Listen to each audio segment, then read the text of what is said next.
bakka jirtanitti baga nagaan jiraattan fayyaa baga isinii kennee jireenya gaarii qabaadhaa jiruu gaarii jiraadhaa isin jenna yeroo kamuu oromoodhaaf jireenya gaarii hawwina jechuudha. Kana wal qabatee maal haasa'uu dhufte yoo ka jettan taate tokkoffarratti wanti hagam dhugaa ta'a moojii feesbuuka masarat dhaabaa hin beeytanii masarat dhaabaa jechuun nama kanaan dura hayyoota oromoo mana hidhaatitti gaafa kanaan dura sababa ilmaan oromoo uffata keelloo uffatte jechuudhaan hidhamtee turte waa baay'ee masarat dhaabaa waa baay'ee faajaa turte amma immoo oduun keessaan akka feesbuuka irratti argaa jiru feesbuuka isii xilaanni akka waan ugureeti asitti waa'ee masaratiin feesbuuka isii uguramuu irraa waan xiqqoo isinii jedhee achi booda ajandaan kiyya har'aa tokko waraana adda bilisummaa oromoo irratti oromoon maal gochuudha qaba sochiin oromoon godhaa jiru maal fakkaata hirmaannaan oromoon godhaa jiru maal fakkaata tumsi oromoo waraana kanaa godhaa jiru maal fakkaata iddoo waraana kanaaf affeerraan godhametti oromoon irratti hirmaataa jira waraana lubbuu isaa kennee bilisummaa oromootiif halkanii guyyaa dhama'aa jiru kana karoobni rooba osoo hin jenne qorraan qorra osoo hin jenne kana akkamitti bira dhaabataa jirra waan jedhurraa akkasumas waraana adda bilisummaa oromoo eebbise uffata isaa irraa jijjiirra jennee uffata waadaa walii seennee jirra uffanni waraana adda bilisummaa oromoo jijjiiramuu qaba jennee jirra jijjiirutti jirras har'a milikkata argitanii jirtanii jechuudha uffata isaanii haa xiqqaattu haa guddattu tartiibaan itti deemna takka jedhan malee laman jedhanii jechuudha uffanni waraana adda bilisummaa oromoo guyyaa har'aa jijjiiramee jira raayyaa ittisaa Itoophiyaati ol ta'ee argamuu qaba malee achi gad ta'ee argamuu qabu jechuudha nama afaaniin tufuuzoo yaa'uu fi ka takbaariin hojiitti jiru waliin madaalu jechuudha nama onneedhaan waan tokko godhuu fi ka fakkeessaadhaaf mindaaf godhu wal addaa jechuudha kanaafi foto muraasa wayii argaa turtanii qaanqeefaa waraana uffata adda bilisummaa oromoo jijjiiramee jira koofiyaan isaa akka isin agartan sanitti koofiyaa diimaa awwoboo jedhuun bakka buufamee jira wanni marti jijjiiramaa jira kanarraa wal qabsiisee waa'ee waraana adda bilisummaa oromoo irraallee gadi fageenyaan dubbadha itti aansuudhaan caffeen oromiyaa kaleessa muudama garagaraa kennee ture muudama sanirratti ofii isaaniitiyyuu qondaalonnummaan mootummaa komii walitti kaasanii wal komataa turanii fakkeenya taayee danda'a akkamitti muudamuu dhabee akkamitti dhaga'uu dhabee waan jedhu komii kaasaa ture kana wal qabsiisee warra muudame sun eenyu akka ta'e kanarraa isinii dubbanna itti aansee isa dhumaa irratti oromoon maal gochuudha qaba hinjifannoo kana galmaan ga'uudhaaf hinjifannoo keenya goolabuudhaaf maaltu nurraa eeggama anarraa maaltu eeggama sirraa maaltu eeggama kana ummata oromooti dabarsuu barbaadaa jechuudha dhumaa irratti mataa hidhuufa mee amma jalqaba masarat dhaabaa feesbuukni isii maaliif jalaa cufame kana namni beekuu dandeessan jira hin jirtanii jechuudha sababiin feesbuukni isii cufameef waan biraa dalayteetii miti siyaasa biraa gooteetii miti artistii jaalatamaa oromoo nuuhoo goobanaa dhukkubsachuu isaa oromoo maratu beekaa dhukkubbii nama sanii gara feesbuuka isiitiin gaafatte gara miidiyaatiin osoo hin taane oromoo nama sii dalagu waan xiqqoo sii godhe hin jaalatu mootummaan Itoophiyaa amani anatu sitti maa dhugaa jirtu mootummaan Itoophiyaa nama waan gaarii dalagu biyya san keessatti hin jaalatu fakkeenya Arafaat Abubakar fudhadha Arafaat Abubakar ummata keenya ummata gammoojjii baale ka beelaan dhumu ka qonqoon dhumu galgala ganama ummata keenya biyya alaa jiru walitti haasaa godhuudhaan na bira dhaabbadhaa jedhee ummata keenya akka ummanni keenya beelofne nama tumsaa turedha waggaa tokkoof wayi mana hidhaa jira yakka takka hin dalagne yakka takka masarat dhaabaa feesbuukni isii waan cufanii waan biraatiif miti artistii oromoo jaalatamaa nuuhoo goobanaatiif qarqaarsa gaafatte oromoon kaabaa kibbatti bahaadhiyaatti bakka jiru hunda tokkummaadhaan bira dhaabatee nuuhoo goobanaatiif dheengadda laayivii dheengaddaa isii waraabde san irratti fayyaa isaa bira kutee mana nuuhoo goobanaatiif finfinnee keessaa bituudhaaf magaalaa keessatti mana laalamee akka nuuhoodhaa manni bitamu irratti hojjechaa jirti jechuudha manni tokkochi miliyoona 2.5 akkas nu gaafata kanarraan ammoo yaala isaatiif birrii hagana nu barbaachisa jedhanii waan akkasiisan uummata oromootti ta'e dhiyeessanii mariitti jiran ati maali kanaan jettu ani nama sitti mul'adhu Ahmad Culullee Baaleeti jedha kusumma akka yoo nan beeyne akkana na laalte ati maali naan jedha haywaana gaafi akkamii nama gaafata dhaddeen bilchiginnaa kun na argaan jirtu wal maasi fakkaata akkatti amma yoo na laaltu nama ati maali naan jedha maalummaa kiyyan beeytu galgalaa ganama asis taa'ee sitti haasaa bar baliid sini galee kanaafi masaratiin wanti isaan sababa kanaaf feesbuuk isii jalaa cufaniif namni oromoodhaa tumsu namni oromoodhaaf waa godhu namni oromoodhaaf hojjetu tokkochi hin jiraatu Itoophiyaa keessatti tokkochi jechuudha mee intalli sun amma siyaasa keessaallee baate dhuunfaadhaan uummata isiitti tumsuu yakka nuuhoo goobanaa har'a mee laala amma feesbuuk isii cufan Gana bifaara waan Facebook biraa kadhattee deebiti jechuudha. Oromoo maaloo na bira dhaabbadha. Oromoo Facebook kana follow naa godhaa jetti. Hordoftoota 140 waliin jalaa guban jechuudha. Maaliif kana godhanii akka namni Oromoo qarqaaruun jiraanne barbaada. Xilaanni Oromoo jechuudha. Sirna Amaaraa lafa buufatee nugusni har'a dhufe Abiyyi Ahmad kuni namichi nugusummaa isaa gadi dhaabuudhaaf miila gaffageessuudhaaf dhufe kun Oromoon tamuu akka namaa gattaatee jiraattuudhaaf halkanii guyyaa nama dalagu jechuudha. Sirni Abiyyi Ahmad kun jechuudha. Kanaafi Feesbuukni masarat yeroodhaaf jalaa cufamee jira. Indee buusan Allahu alamii. Ammatti ammoo dubbiin sun yoo dhugaa ta'u taate baay'ee nama gaddisiisa. Artistii keenya Nuhoo Goobanaa bira tartee birrii miiliyoona 2 walitti qabdee fi turte. Feesbuuka isiitiin Oromoo gaafattee jechuudha. Warri biyya keessa jirus bira dhaabbatee warri biyya alaa jirus bira dhaabbatee qarqaarsa godhaa fi turte. San biraan dabrtee Zarihuun Wadaajoo dhukkubsatee ciisaa jira. Isaafis Nuhoo tana osomaatti jirtu achumaan qarqaarsa gaafattee fi artistii Zarihuun Wadaajootiifis waan tokko godhaa jirti jechuudha. Maaliif akkanatti saba kanaa tumsiti? Maaliif akkana uummata kana tajaajilti? Maaliif akkanatti beekamtii argattee uummanni Oromoo mallaqa isitti kennuu danda'e? Waan jedhu komataniitiin Facebook isii balleessan jechuudha. Garuu Facebook isii guyyaa takkatti yoo isin Facebook biraa fidatti Oromoon bakka sanitti deebisuu fi danda'a. Kun Oromoo wal bira dhaabachuutti aadaa kenna. Warra nuti hoogganaa kenna jentuuttuu nu cabsuudhaaf halkanii guyyaa dalagaa jechuudha. Bakka bu'aa Oromooti warra isin jettaniintu halkanii guyyaa uummata keenya cabsuudhaaf irra hojjetaa jechuudha. Kanaafi uummanni Oromoo waan isinirra deemaa jiru kana hubachuun isinirra jira. Abiyyiin Ahmad xilaata Oromooti. Mootummaa nama biyya bulchaa jiru xilaata Oromooti. Oromoon bakka kamittuu akka nama taatee hin jiraanne nama halkanii guyyaa irratti dalaguudha. Kanaaf jiraachuu yoo barbaaddan akka jiraattan ta'uu yoo barbaaddan isinuyyuu hin beektan waan gootan jechuudha. Warra Amaarummaa fudhatee sirna Amaaraa fudhate jara sallaaluun nurra hin jiru. Warra Oromoo nuun jedhee nu fakkaatee uffata keenya uffatee gubbaan kootii Oromoo uffatee keessi isaa Amaaraa kana nurraa kaasuu qaba Oromoo. Ufirraa mormachuudha qaba. Kanaafi uummanni Oromoo giseen isin tokkummaadhaan kaatanii waan kana fashaleessitan ammaa jechuudha. Kanuma waa'ee masaratti irratti wanni isaan jalaa cufaniif akka isin qarqaarsa rakkataa Oromootiin gooneef irratti cufanii jechuudha. Ka isii asuma irratti bira kutaa yoo isin Facebook biraa banatte follow godhaa fi bira kutaa.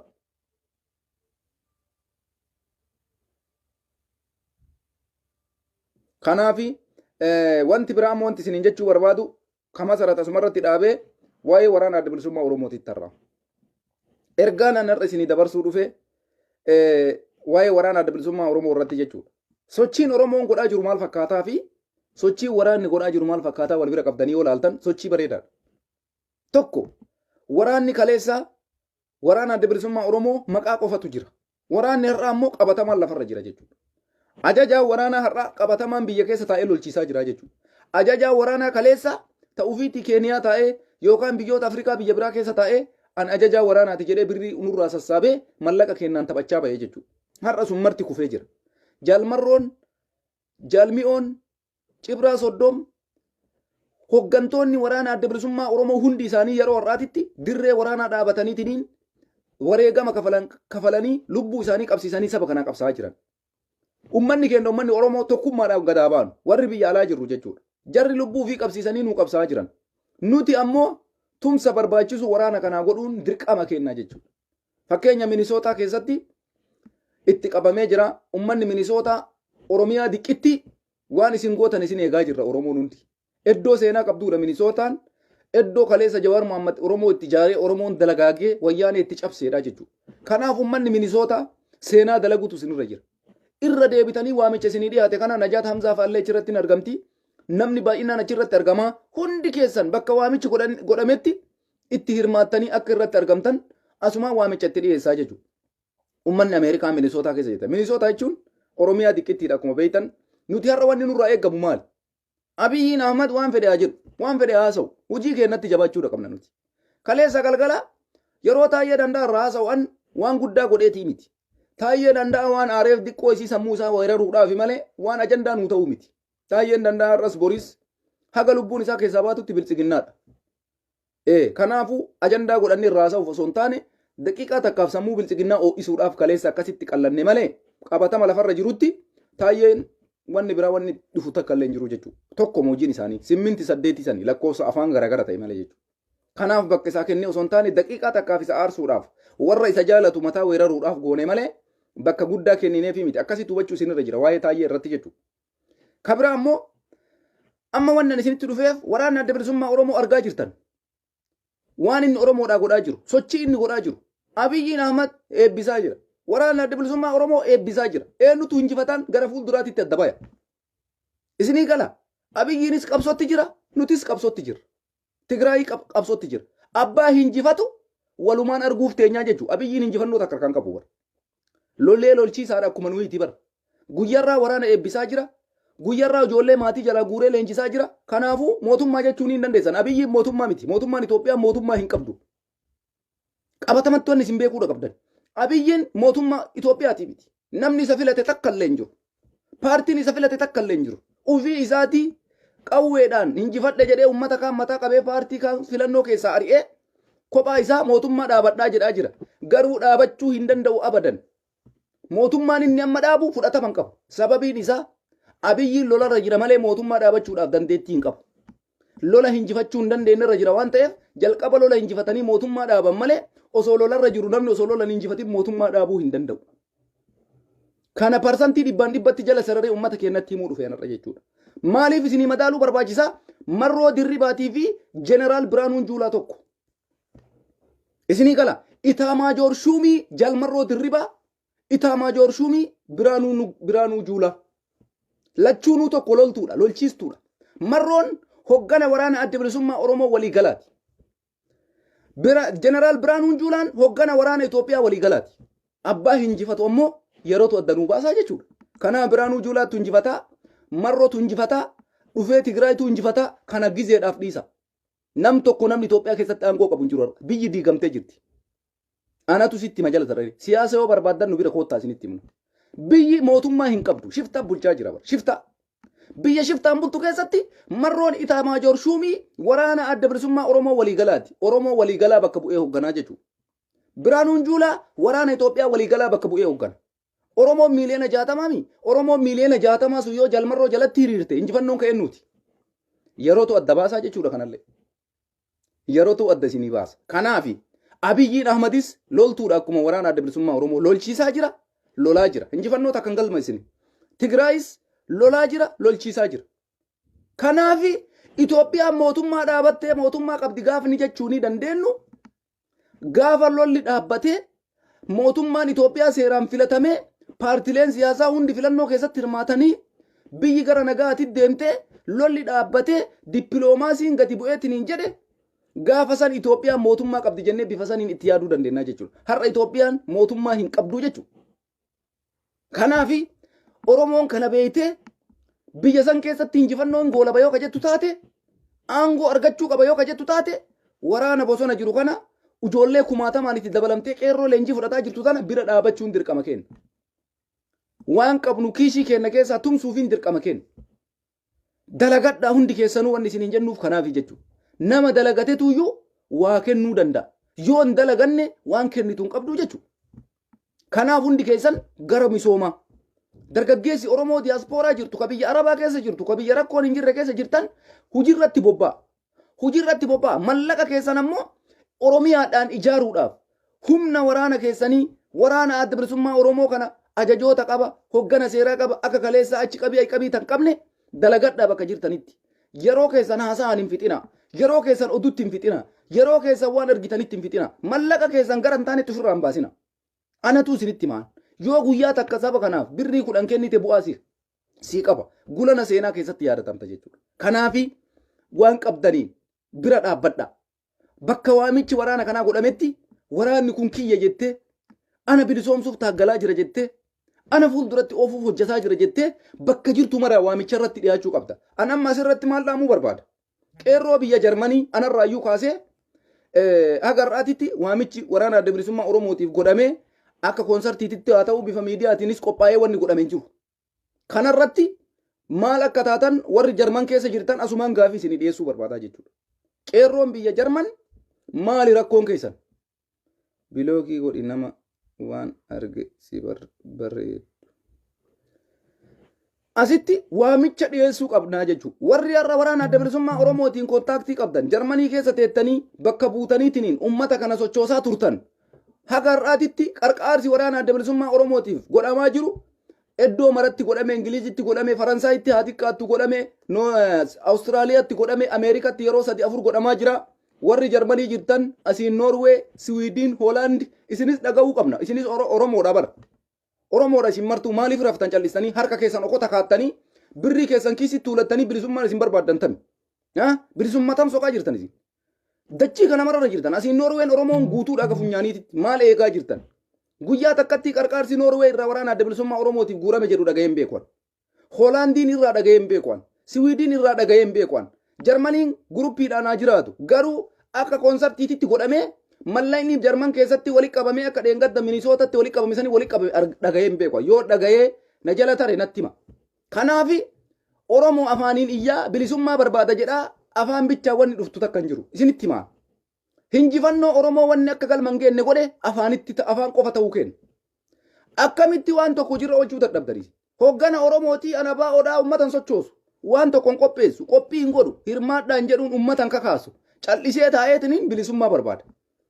Callisee taa'eetiniin oppodiyoo abaara. Mee warri oppodiyoo abaartan Jarmanii keessa warri jirtan sochii maalii godhaa jirtan? Mee naaf himaa. Oppodiyoo abaarsanaan gorraa kaasuu hin dandeessooti. Dhugaasiif himaa. Abaarsaa wanni ati gootu takka hin jiru. Warri Noorwee jirtan maal gootan? Warri Poolaandi jirtan maal gootan? Warri Swiidin jirtan maal gootan? Kanaafi hundi keessan uf laalutu sinirra jira. Bilisummaa barbaanna. Abiyyiin siin taane lakki afaanumaan abiyyi achi kaasta. Wayita galgalaa ganama nuti sitti baanee sitti iyyinu waan nuti sitti iyyinu sitti hin goru. Mallaqa kee walitti tuultee abiyyiidha achi ergita. Inni sirraa saama. Oromoon bilisummaa barbaada. Ati Oromoodha. Oromummaan waliin himatta. Sochiin hin jiru. Sochiin hin jiru. Kanaafi waa barreessuu hima dandeettanii waraana kanaafis qarqaarsa ummata walitti qaba ummata waama. Tokko biyya Jarman warri jirtan isin eegaa jirra. Nama baay'ee as keessa jira ijoolleen qabsaa'onni. Aktiivistii baay'ee as keessa jira. Aktiivistummaan keessan garam dhaqee warra Jarmanii keessa jirtan hundi keessanuu yookaan qabsaa'onni akka keessan hin jiru. Waraana kana maaliif waa'ee isaan dubban? Maaliif waamicha gootaniitiin Ameerikatti yeroo 5-6 yeroo 7 walitti qabamu? Guyyaa takkatti warri Jarman keessa jirtan yookaan akka keessan namni Oromoo qabsaa'ee hin jiru aktiivistummaadhaan. Guyyaa kami guyyaan isin waraana adda bilisummaa Oromoo bira dhaabachuu heddan gaafa isaan bilisoomanii. Gaafa isaan ammoo ummannummaan biraa qarqaaree waan barbaadan san galma gayaniiti dabalamuu yaaddammoo akkami? Keessatti hirmaadhaar. Har'a keessatti dabalama. Ijoollee Jarmanii jirtan warra Oromoo sochoosu hunda kee. Maqaa isin hin dhawamu. Isin beeyna waan ta'eef jechuudha. Waraana kana yoo ceebmoo isaa qabaattan yoo waraana kanatti amantummaan qabaanne aktiivistummaa keessanillee nurraa samidhaya. Isin hin barbaannu waan ta'eef jechuudha. Kijiba akkasii keessa hin jiru nuti. Aktiivistii afaanii ka jawaariin hidhat darbee nurratti ashoofu hin barbaannu. An dhugaa isinitti maal warra Jarmanii keessa jirtan. Aktiivistiidha ofiin jedhaa sochii kana keessatti agarraatitti qeerroon Jarman maal eeyita jedhee namni nutti hin dubbanne jawaariin jibbitaa jechuudha. Jawaarii namni waa godhuu barbaadu marroodhaa tumsaa har'a jechuudha. Qabsoo marroo kana bira dhaabata. Birriin guruppiidhaan walitti funaananii agasan maal fiddi? Biyya biraatitti bar Ameerikaan deengadda doolaara 50 guurte. Isin qeerroon Jarmanii keessa jirta yoo xiqqaate 1000 meeqa? Baay'innuu hisaabaanuu namni guddaan Jarmanii jira jechuudha. Waan takka hagarraatitti namni Oromoo sochoosaa aktiivistii Oromooti. Waa'ee Oromoo irratti dubbata. Waallee qopheessuu danda'a namni jedhuun cim marti isaa afaan lugaamatee ani yeroo tokko gaafii natti uuma bara. Waraana adda bilisummaa Oromoo kanatti amantii qabdanii aktiivistoonni Oromoo biyya Jarmanii jirtan. Mee deebii kana na deebisa. Hundi keessan gaafii ajaa'ibaati bara. Yoo waraana adda bilisummaa Oromoo kanatti amantan taate isin maaltu Faransaa gad isin godhe? Isin maaltu Ingilizii gad isin godhe? Isin maaltu Ameerikaa gad isin godhe? Waan nyaattan dhabdammoo waan dhuyidan dhabdammoo mallaqa dhabdan. Deebii isinirraa eega Oromoon. Dhugaa isinitti himaan yookaan hin lafaan laftanii jawaar jaalannettanii nutti boottan Facebook irra baatanii hin sobina. Sobina hundi keessanuu amma qabsoon kijibaa hin jirtu. Yoo dhugatti qabsootti jiraattan waan tokko nuun jedha. Yoo lakki nuti abaa'otti namannu aktiivistima Facebookaati. Kanarratti Oromoon kakaafnu ka jettan taate warri Jarmanii keessa jirtu Oromoon si beeytu ati Oromoo bakka buutu warti kee waa'ee oppodiyoo natti hin barreessin. Anatu siin jeela. Waa'ee oppodiyoo natti hin barreessin ati kijibduudha jechuudha. Sobduu. Hin sobda. Namni waraana kanaaf akka har'aatuun san gaafatin sobaan akka isaan jiru anatu siin hin jedhe. Hin kijiban marti isaanii. Kanaafi waa diqqaattu haa guddatu. Diqqaattee guddattee warri irra qabsoo kana keessaa gahee qabu nama hagarraatitti koonsartii godhee haa diqqaatu walitti qabee 1000 takka haa argatu 2000 argatu saba kanaaf waan takka godheedha. Nuti hagarraatitti birrii guruppiidhaan ijoolleen tokko tokko akka quuqama sabaa qabaniitti keessaa waa kennan san keessattuu maqaa keessan beeyna bar. Isin saaxiluu dandeenya fakkaattota kijibdoota warra miidiyaa irratti hanqabsaa yaa ofiin jettan isin beeka takka takkaan waraana adda bilisummaa Oromoo guruppii hunda keessa jiraan. Nama irra Facebook irraa iyyuu kana maqaa keessan takka takkaan laalaa jirra bar. Birrii keessa dheessa keettanis yoomiif keettan.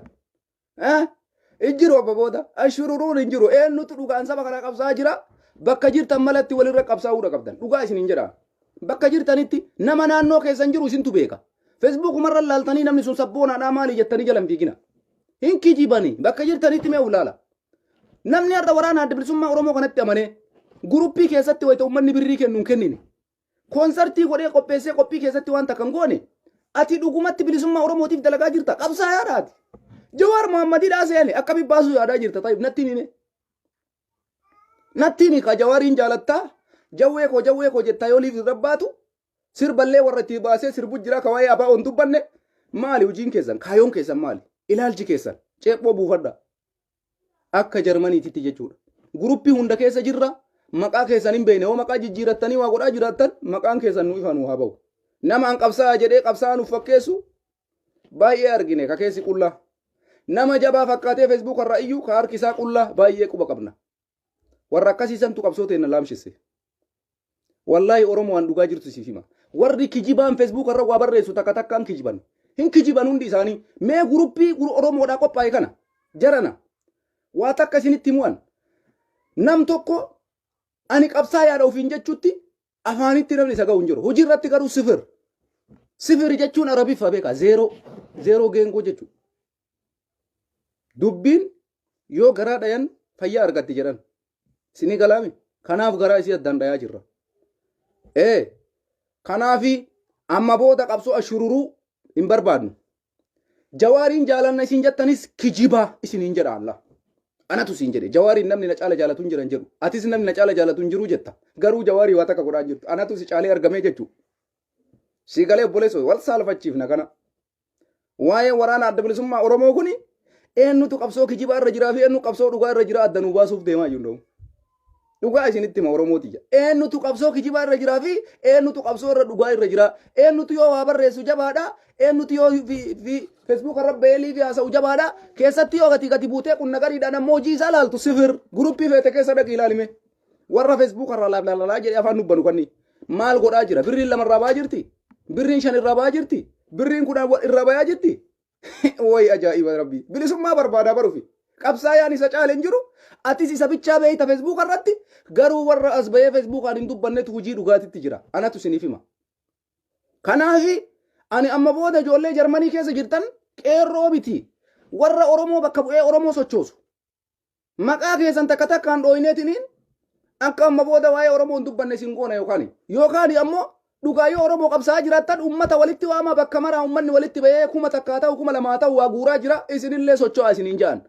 Biyya hundaayyuu maqaa dha'e Noorwee dabalatee Swiidin olloota Awurooppaa kanneen warri jirtan sochiin keessan hagammaa ligidii. Maali jedhaa barre uummata akkamiiti? Nam tokko amma ijoolleen leengadda Ingilizitti paawondii gara 1000 meeqaa guuran? Gara 1010 walitti qaban. Faransaa keessatti gara yuuroo 1010 wayii walitti qaban. Ameerikaa keessatti akkasi. Awustiraaliyaatti gara 100 wayii walitti qaban. Ameerikaatti hisaabaayuu hin qabu. Amma sagantaan itti qabame Minisootaa keessatti qophiirra jiran. Isin warri Jarmanii wayitaliif irratti baatanii jawwee koo jettan kan isin caale hin jiru.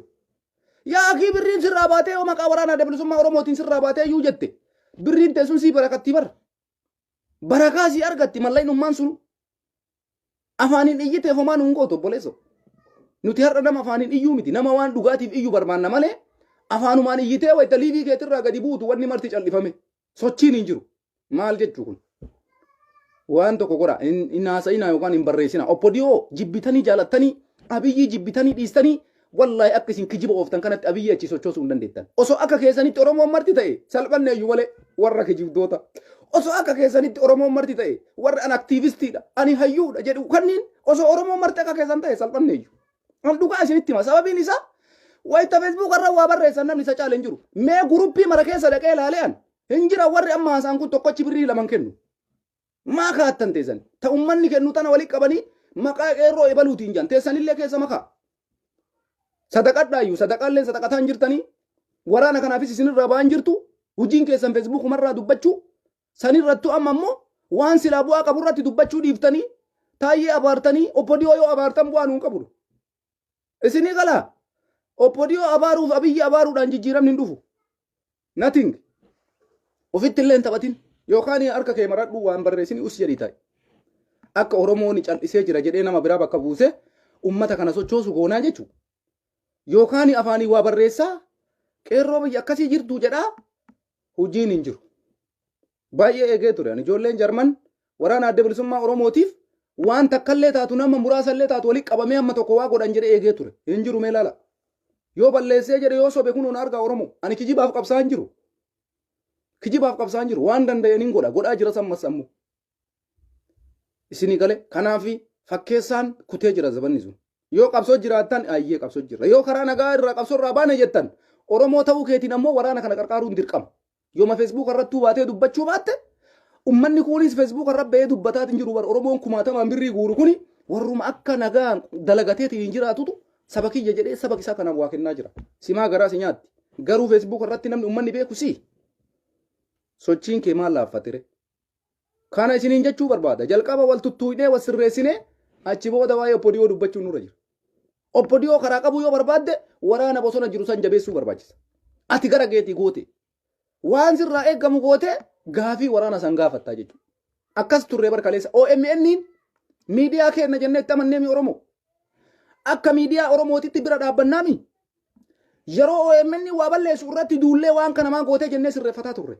Waraana adda bilisummaa Oromoos bifa saniin ilaaluu isinirra jira.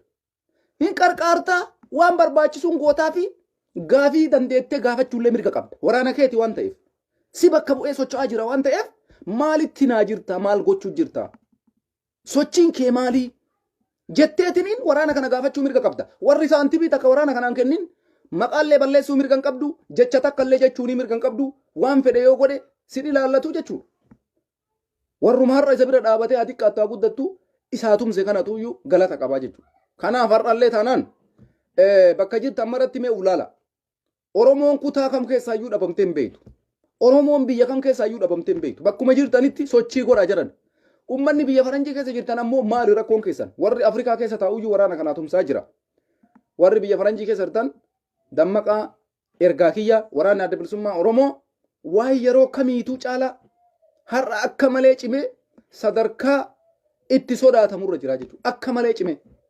Akka isin argitan sanitti yeroo dhiyoo keessatti isinii xumuree jiraan. Yeroo dhiyoo keessatti yaa Abiyyi Ahmad duyyuu karaa gora, yaa waraana Oromoottu karaa gora, yaa waraana Tigraayituu karaa gora. Jarri kun sadii waliin biyya san keessa jiraachuu hin danda'an. Anatu isinitti hima. Yookaan Abiyyiin akkuma lola jammare kanaan jara mara barbadeessee butuchee biyya san qabatee itti fufa.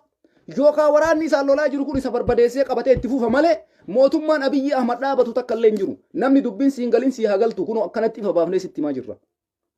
Biyya san keessatti waraanni sadi jiraachuu hin danda'u. Biyya san keessatti mootummaan sadi jiraachuu hin danda'u. Mootummaan tokko mootummaa Abiyyiiti. Mootummaan lama mootummaa Tigraay. Mootummaan sadi mootummaa Jalmarrooti. Jarri kun sadiin tokko ta'uu hin danda'an. Jarri kun sadiin Itoophiyaa keessatti haga tokko injifatee hunda dhabamsiisee bakka bu'utti Itoophiyaan mootummaan qabdu jechuudha. Isinii haa galu baradhaa siyaasa yoon barate. Lolatti jiran hundi isaanii. Tigraayis lolatti jira. Abiyyiinis lolatti jira. Waraanni adda bilisummaa Oromootis lolatti jira. Abbaa sabni isaa tumsee fi ummanni isaa tokkummaadhaan bira dhaabatetu injifannoon goolabaa jechuudha. Tigraay injifannoon goolabuu danda'a. Ummanni Tigraay waliin yoo dhaabate. Oromoo waraana isaa waliin yoo dhaabate Oromoon injifannoon goolabuu danda'a. Sababiin isaas baay'innas qabna, gootummas qabna, lolas itti beeyna, lolchiisuus itti beeyna jedhee bosona jiraamii marroon. Ani wanni narraa eeggamu Oromoo waamee waan danda'een bira dhaabbadhee warra Oromoo ta'ee Oromummaa isaa dagate dammaqaa jedheeni kakaasee akka ummanni waraana kanaa tumsu kana wanni biraa wanni an godhu hin jiru. Ufii kiyyaa asii ka'ee biyyatti galee qawwee qabadhee wanni an loluuf hin jiru jechuudha. Ka biyya jiru iyyuu bilaashatti waan nyaatu dhabee waan dhugu dhabee Abiyyiin Ahmad 5,000 sii kenna jedheeni Tigraayitti ofee ficcisiisaa jira jechuudha. Argite wanni an ammoo dirqama Oromiyaa bilisoomsuudhaaf asii ka'ee biyya galuuf hin jiru jechuudha. Ka biyya jiru iyyuu baqiidha. Anarra diinagdeedhaan yaadaan dippiloomaasiidhaan yoo isaanii tumse injifannoon kana caala hin jiru bara. Warri bilxiginnaa nama waan Abiyyii dubbatu maraayyuu galii lolii jedhanii namni marti galee lolu hin jiru. eenyumaayyuu ta'ee seera kam keessattuu marti qawwee qabatee lolu. Ka qawwee qabatee lolu jira, ka yaadaan bira dhaabatu jira, ka mallaqaan bira dhaabatu jira, ka waan hundaan tumsu jira. Kanaaf nuti warra yaadaan isaan tumsuu fi waan dandeenya kiisha kennaan isaan tumsu keessaa isa tokkodha. Kanaaf Oromoo tokkummaa keetiin jabaadhu. Abiyyiin Ahmad mootummaa kijibaa inni dhaabaa jira maal jedhu kana abadan fudhatama hin qabu. Biyya kam keessattuu addunyaanis fudhatama dhoorgatte, paartileen siyaasaa biyya keessa jiranis fudhatama dhoorgachiisan, ummanni Itoophiyaas fudhatama dhoorgachiise, biyyi har'a diigamtee jirti. Biyya diigamtee jirtu irratti mootummaa ijaaradha jechuun kuni wallaalummaa fi maraatummaadha jechuudha. Maraatummaadha. Uffata suufa uffatee gadi ba'uu isaan laalina. Fayyaan qabu. Kanaaf mootummaan inni dhaabatu takka illee hin jiru jechuudha. Kanaaf waa'ee waraana adda bilisummaa Oromoo irratti Oromoo tumsa sirraa eegamu hunda godhe. Bakka jirtanitti ammoo eenyutu waraana kana bira dhaabataa jiraallee waliin dagatina. Wal ququnxuuxa. Namni dhugaan Oromoodhaa qabsaa'uu barbaadu. Ka kijibdu dhiisi. Homaa miti. Kijibni yeroodhaaf malee galma siin gahuu jechuu kiyya. Kanaaf asumatti waa'ee waraana adda bilisummaa Oromoo asumatti irraa bu'aa jechuudha. Sagantaan itti aanu ajandaa kiyya keessatti qabadhee dhufe muudama guyyaa kaleessaa caffeen Oromiyaa muudee jechuudha. Caffee Oromiyaa wanni jedhamu jiraayi. Hin jiruu jechuudha. Tokko. Lammaffarratti namni guyyaa kaleessaa muudama argate sun nama akkami? Adda caaltuu isaanii itti aantuu mootummaa naannoo Oromiyaa turte. Ijoolleen harargee parsantiin guddaan caaltuun isaanii intala harargeeti jedhanii uummata ittiin gowwoomsanii akka uummanni Abiyyii deeggaru warra godhe keessaa isa tokkodha. Kun har'a caaltuun aangoo ishii irraa kaatee jirti. Maaltu isin dhaga'ama tokko. Lammaffaa bakka adda caaltuu isaanii eenyutu bu'e? Awwaluu Abdiiti. Awwaluun Abdii hojiin isaa maali? Maali hojiin Awwaluu Abdii? Nama uummata keenya hasaasaa keessatti qotee bulaa gabaree uummata keenya lafarraa xuruure. Jenosaayidii uummata keenya irratti labsee mootummaa juntaa har'a jedhanii irratti duulan mootummaa Tigraay waliin uummata keenya lafarraa dhabamsiise keessaa tokko Awwaluu Abdiiti. Nama seeratti dhiyaatee yakkamaa yakkaan gaafatamuu qabu ka uummata keenya wayyaanee waliin ta'uudhaan lafarraa muchul godhe har'a itti aanaa mootummaa naannoo Oromiyaa godhamee muudamee jechuudha. Kanarratti maaltu si mul'ata? Shiftaa akka ofii aangoo itti kennee Oromoo dhabamsiisuudhaaf Oromoo buttureessuudhaaf nama halkanii guyyaa dalagaa jiru ta'uu isaa ifaan ifatti nutti mul'atee jira jechuudha. Kanaaf mootummaan isaan dhaabatan shiftaa wal fakkaatee shiftatu aangoo ijaarate shiftaan ajjeechaan warri dhiiga namaa harka dibate warri uummata kaleessa lafarraa dhabamsiisaa ture har'a bakka takka dachaatee aangoo walii qooddee lafarraa nu dhabsiisuudhaaf qophiirra jiranii jechuudha. Kana jalaa baraaramuudhaaf Oromoon sochii gootu atuuyyuu hin beektaa jechuudha. Kanaaf waraana kana bira dhaabbadhaa waraana kana tumsaa isin hin jenna. Awwaluu Abdii dheengadda Jawar Muhammad Arsiin eessatti isa beeka? Arsiin nama akkanaan qabu. Abbaa isaa osoo laakkoinee eenyu akka inni ta'eeyyuu hin beenu jedhee nama Jawar Muhammad keessatti Jawariin nama Oromoo biratti bakka qabu diqqeessee sadarkaa sanitti gadi buusee salphise keessaa tokko nama Awwaluu Abdii itti aanaa mootummaa naannoo Oromiyaa godhamee muudame kana jechuudha. Oromoo muudamni guyyaa kaleessaa muudama sitti hin fakkaatin. Shiftaa wambadee warra Abiyyiin xuut nakaash jedhuun san ka harki dhiigaa jaratu mootummaa ijaarataa jira. Jara kana fashaleessuudhaaf ammoo Oromoon maal godhuu qaba? Callisee rafuu qaba. Ummanni keenya ebaluu nu fixe ebaluu nu ajjeese afaaniin jara na wanni ta'u hin jiru. Shiftaan aangoo godhataa jira. Shiftaan biyya isinitti ijaaratee shiftaan isin balleessuudhaaf deemaa jira. Kanaaf Oromoon ka'ii yoo ka'ate ka'ii warri biyya keessa jirtanis mootummaa naannoo Oromiyaa caffee naannoo Oromiyaa wanni jedhamu hin jiru. Caffee wanni jedhamus hin jiru. Shiftaan kun bakka bu'ee ijaaramee jira. Amma maaliif akkana godhaa jira beektanii mootummaan kun? Maaliif shiftaa jaalatu? Nama kaleessa uummata lafarraa dhabamsiise maaliif aangoo cimaa kennaafii jira beektanii? Gaafa dhufanii waan amma isaan jedhan kana uummanni itti dhiisee mootummaa jedhan kana gad dhaabatee lafa ijaarate. Achi booda wanni Oromiyaa jedhamu guutumatti hin bada. Caffee Oromiyaa wanni jedhamu kuni maqaafis hin bada. Har'as maqamaaf jira Abiyyi Ahmaddu ijaaree jechuudha. Awwaluu Abdii akka inni itti aanaa mootummaa naannoo Oromiyaa godhu caaltuu isaanii aangorraa kaasee isa achi kaa'e Abiyyi Ahmad. Awwaluu Abdii ammoo seenaa isaa keessatti nama meeqa akka inni ficcisiisaa ture sabana wayyaane Oromoo maratu beeka. Kanaafi mootummaa maalii ijaaraa jiran shiftatu aangoo qabataa jira. Warra uummata keenya lafarraa duguugaa turetu aangoo qabataa jira. Kanaaf Oromoo dammaqi. Yoo dammaquu baattan ammoo zalaalamii boo'ichaan jiraachuudha jechuudha. Kanaaf ijoolleen Oromoo mootummaan guyyaa kaleessaa ijaarame nuti wayita kaleessa galgala waa'ee taa'ee danda'a irratti ashoofnu waan biraatiif miti. Taa'ee danda'a isuma dhugaa aaree jira. Aarii inni aare san haa mataan isaa wanyaatuuf itti ashoofne malee wanni kaleessa dalagame shiftaadha. Shiftaan akka taayee danda'allee maaliif aangoo dhabeef komate kaleessa jechuudha. Isaan ammoo shiftaa olii ka taayee danda'a caalu jechuudha. Aangoo irratti yaasaa oolan. Awwaluun abdii kuni nama meeqa qabatamaan lafarraa dhabamsiise qabatamatti. Kama isinuu beektan jechuudha seenaa awwaluu abdii ani isinitti himu. Oromoon parsantii 100tti waan inni wayyaanee waliin Oromoo godhaa ture beekaa jechuudha. Taayeen danda'a bakka jaraa san bu'ee innis ammoo aangoo jajjabduu wayii argatee lafarraa nu dhabamsiisuudhaaf warra haafayaa ture aangoo dhabe keessaa isa tokko jechuudha. Kanaaf komatee kaleessa gaafii akkasii gaafatee har'a ganamaan gadi bahee barreessee warra kaleessa aangoo isinii kennamuun sirrii miti jedheen baga gammaddan jedhee eebbisaa jechuudha. Maaliif hidhaa jalaa bahuudhaaf akka jarri isaan hiineef akka mana hidhaatiitti isan darbineef. Kanaaf Oromoo wanni isin beekuudha qabdan. Shiftaan shiftaadha.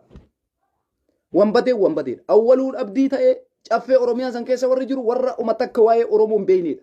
Oromoos bakka hin bu'an. Jarri kuni warra Oromoo du'u, Oromoo saamamu, dachii Oromoo badu, Lammaa Magarsaa achi dhabame warra callisee itti ilaale warra. Kanaaf har'a awwaluu abdii fuudhanii itti aanaa godhanii achi kaayan jechuudha. Shimallis Abdiisaa maal nu godhe? Homa takkaa nu hin goone. Har'a hoo awwaluun abdii maaliif achi dhufe? Nama garaa namaan laafne. Nama Oromoo irratti xilaatummaa malee waan biraan labsine nama akkanaa kanatu dhufee aangoo argataa jira jechuudha. Walumaa galatti shiftaan aangoo qabachuuf deemaa jira. Shiftaan aga danda'etti lafa qabachuuf deemaa jira. Shiftaan kun akka lafa hin qabanneef Oromoon sochii nama siin jedhu kana waraana adda bilisummaa Oromoo bira dhaabbattanii tumsuufiin dirqama namummaa sirraa eegamu jechuudha. Wanti biraa isa dhumaa irratti caffeen kuni caffee seeraan alaati. Caffee jennee waamuu hin dandeenyu. Wanti isaan kaleessa godhan jookiidha. Jookii jechuun propagaandaa biraankii dalaguufaa barbaadu. Abbaa san achi kenne, san asii kaafne, san achi finne, san ol baafne, san gabbuufne kuni waan takka wanni jijjiirama fiduu danda'u hin jiru. Mee mootummaa isaan dhaabanne jedhan haga umrii isaanii dheeressu laallaa jechuudha. Eenyutu injifataa? Isaantu akkuma ilmaan hiyyeessaa lolatti oofaa jiran kanaan fixanii aangoo isaanii Tigraayis balleessanii waraana adda bilisummaa Oromoos balleessanii aangootti dhufanii fi waan biraatti dhufaa jira jechuudha. Kanarraan ammoo Ameerikaa waamicha araaraa dhiyeessitee turte. Waamicha araaraa Ameerikaan dhiyeessiteef san keessatti torbee 3 kenne mootummaan Ameerikaa. Torbeen 3 amma dhumattee jirti. Mootummaan Itoophiyaa hin fudhadhuu jedhe araara. Mootummaan Tigraay araara fudhadhaa jedhee waadaa seene. Har'a sunis bifa haarawaan Ameerikaa fi Itoophiyaa jidduuttis qoqqobbiin biras dabalataan dhufuuf deemaa jechuudha. Sanirraan ammoo mootummaan Ameerikaa mumkin mootummaa Tigraay tumsuu danda'a. Gara meeshaatiinuun Abiyyi Ahmadis Turkii deemee yoo barbaade Ruusiyaa deemee yoo barbaade biyya biraa deemee meeshaa waraanaa fudhata.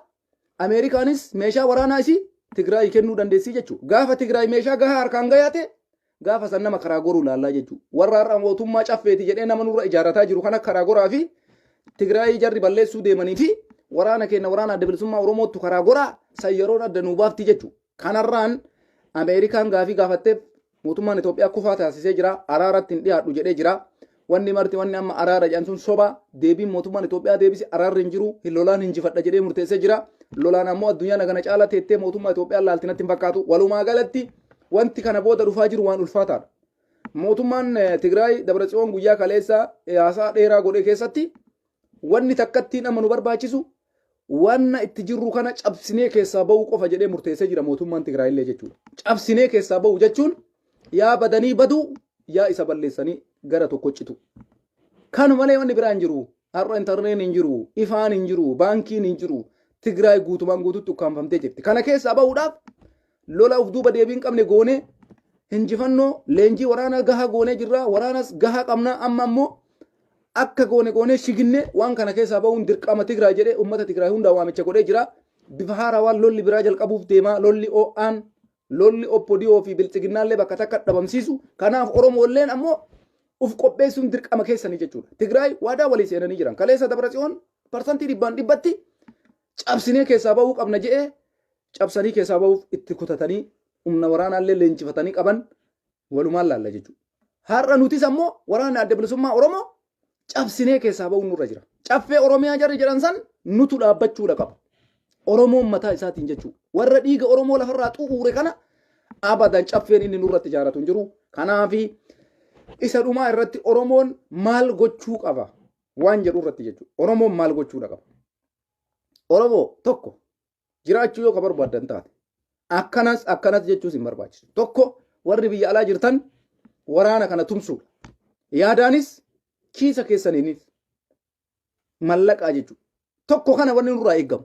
Afaaniin miti beeki. Afaaniin woboo hin jaaladhaa jechuun woboodhaaf bilisummaa fiduu hin dandeessu. Afaaniin oppodiyoo jibbaa jechuun bilisummaa fiduu hin dandeessu. Afaaniin Abiyyi Ahmad jibba jechuun bu'aa fiduu hin danda'u. As keessa ka jirtu biyya biraa ka jirtu iddoo kamuu ka jirtu quuqama saba kanaa ka qabdu Abiyyi arrabsuudhaan bu'aan dhufu hin jiru. Tokko jedhe Abiyyi gattaa'uuf laale. Ani maal godhe? Haga waraanni kun hagana jabaatee sochii kana geggeesse hagam tumseef hagam bira dhaabbadhe. Uf laali martike mastawwatii isin bira hin jirtu jedhan. Mastawwatii qabdanii mastawwatii keessa uf laalame yeroo tokko tokko. Mastawwatii jechuun karabatii hidhattee bareedumsa kee laaluu miti bar. Galmee keetirra uf laali galmee. Beeytaa galmee irra laali galmee irra jiraan. Birrii meeqa kenne waraana kanaaf tumsa guyyaa meeqa godhe. Laali galmee keessa uf laali mastawwatii jennaan mastawwatiitti uffata itti naqxee mastawwatii dura dhaabataan oolin.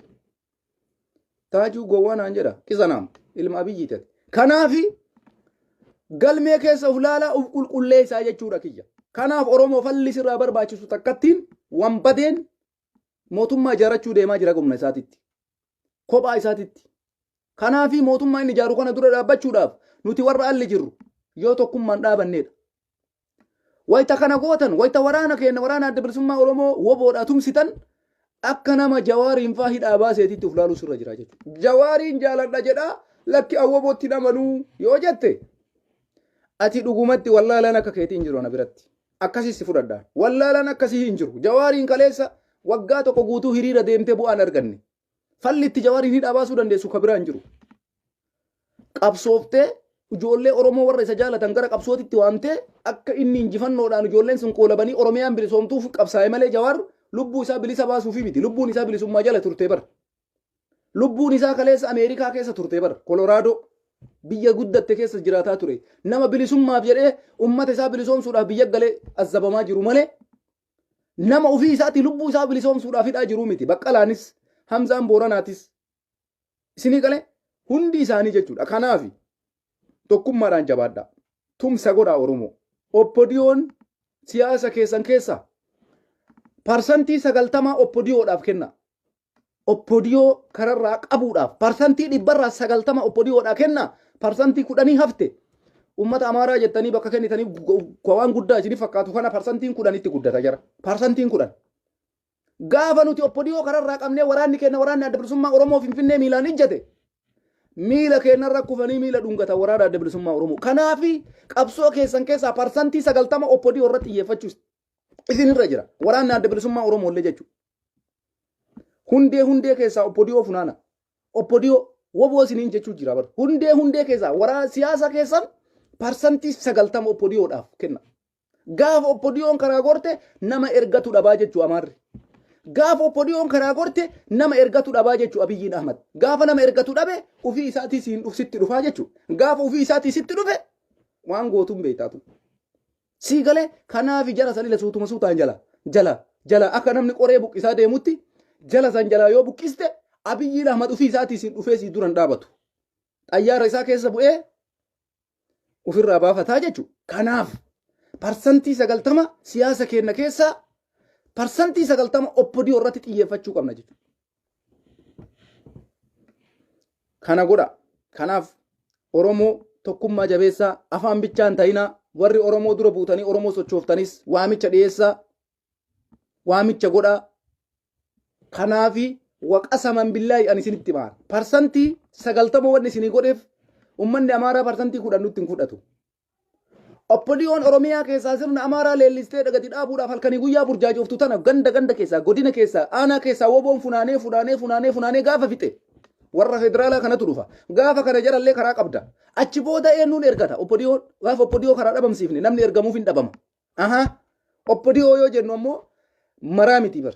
Keessa jira oppodiyoon bineensi ka parsantii 100tti ergamaa jiru ummata miidhaa jiru ummanni hin beeka. Kana malee oppodiyoon miliyoona 10 yoo taate miliyoona 10 balleessuu miti bar. Keessatti namni ummanni beeku jira badaa kana macarrashaa bineensa daamiidha jedhee ka ummanni beeku jira. Kam akkasiisan karaa guura oboon kam akkasiisan. Kuuwwan ammoo ofii isaaniitu bifa jijjiiratanii waraana adda bilisummaa Oromoo jala galan. Kanarra dalaguun nurra jira. Parsantii 90 xiyyeeffannaan siyaasa keenyaa oppodiyoo irraa haa ta'u. Oromiyaa irratti haa ta'u. Kabadhee xilaata badhee Amaaras Tigrees parsantii guddaa ittiin kennina. Anatu isiniin jee. shanshayyoo addaan qoonneef Tigreef Amaara haqasu. Namni Oromiyaa irratti dhufee waraanni adda bilisummaa Oromoo takka Oromiyaa seenee gadi dhuunfatee jennaan dhiirri dhuftee baasuu dandeettu takka hin jiru. Sababiin isaa gaafa san Oromoo waan barbaadu argate ummata Oromoo hundatu tokkummaadhaan waraana kana waliin dhaabata. Kanaafuu wanni fiduu danda'an hin jiru jechuu kiyya. Qilleensi hin naqamu jechuu. Qilleensi hin seenuu jechuu. Kanaaf Oromoo fallis irraa eegamu kana tokkummaa jabeessaa warri biyya alaa jirtan biyyoota garaagaraa keessa warri jirtan waraana kana bira warri agarraatitti hin dhaabbatin isin laalutti jirra galmee keessa hin jirtan. Daftara seenaa qabsoo Oromoo keessaa dhabamu jirtan jechuudha.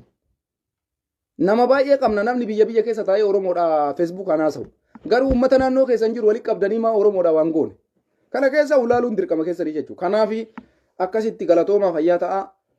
Tanuma isinii dabarsuuf ganamaan dhufe uummanni Oromoo tokkummaan haa jabaatu mootummaa wayitu ijaaramu jiru Itoophiyaa keessatti. Osoo lolli kun hin dhaabbatin, osoo lolli kun hin xumuramin mootummaan Abiyyiin dhaabus hin jiru. Mootummaan namni biraa dhaabbatus hin jiru. Lola hinjifattee achi booda mootummaa dhaabuu dandeessa jechuudha. Sinii galaami? Sinii gala. Warra sinii galu sinii gala. Kanaaf mootummaa dhaaba jedhee Abiyyiin halkanii guyyaa burjaaja'u abaddan fudhatama hin qabu. Oromoo birattis, uummata Itoophiyaa birattis